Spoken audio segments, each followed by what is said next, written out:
Welcome to Athens, wanderer. More specifically, welcome to the musical hub of the city, the Odeon. The Odeon was where musicians came to share their songs with the public. The melodies played here caught the wind and drifted through the air, soothing the souls of Athenians across the city. Come find me when your visit is complete, and we will talk about the things you've learned. See you soon, wanderer.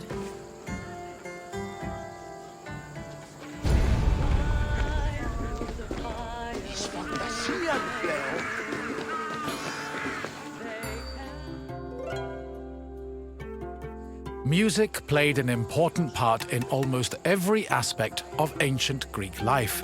Whether attending a public gathering, rubbing elbows at a dinner party, laying out offerings in a temple, or marching into battle, there was a song for everything.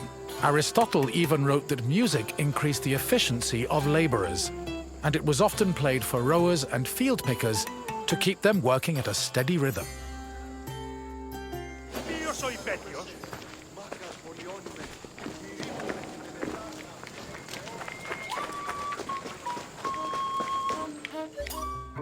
Musical contests, or agones, were originally only held during religious festivals. Over time, they became cultural events in their own right and attracted musicians and spectators from all over the Greek world. For example, the Athenian Panathenea festival featured competitions for instrument playing and poetry recitation. The Dionysia festival included contests between groups of male singers to see who could best perform a dithyramb, a merry hymn in honor of the god Dionysus. While these contests could be attended by all, women weren't allowed to compete in them.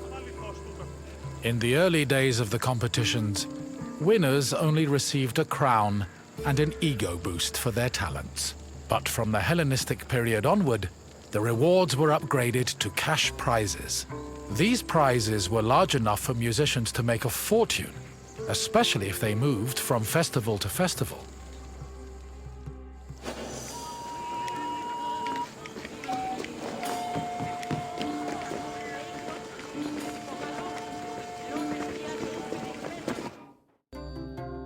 The Odeon of Pericles was built sometime between the 440s and 430s BCE. The building was commissioned by Pericles for use in the Panathenea festival. The Odeon was also a venue for poetry readings, political rallies, and philosophical performances. According to ancient sources, the original design of the Odeon was inspired by the tent of the Persian king Xerxes, a spoil of war the Athenians salvaged after their decisive victory at Salamis in 480 BCE. The building's roof was made of timber from captured Persian ships. In this sense, the Odeon was both a triumphant symbol of Athens and an insult to their Persian enemies. This structure was considered one of the grandest architectural accomplishments of ancient Athens.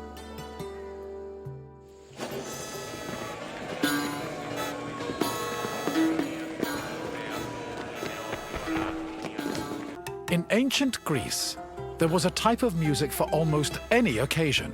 Complicated songs like hymns, paeans, and dithyrambs were meant for the ears of the gods, and as such were usually played during religious ceremonies and civic life. Meanwhile, a hymneus was a song performed at weddings, and a threnody accompanied funeral processions. For more merry occasions like symposia, scholia were the soundtrack of choice. However, drama was considered the epitome of artistic expression, since it combined songs with poetry, dance, acting, and costumes. Plays were thought to be the connection between mortals and gods, and the songs that accompanied them, especially those from the tragedies of Euripides, often became huge hits in the rest of Greece.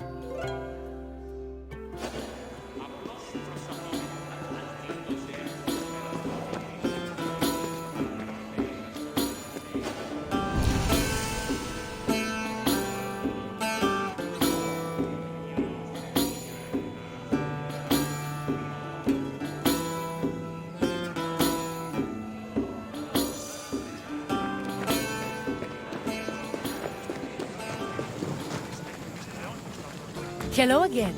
I trust your visit was... Is there anything else you'd like to do?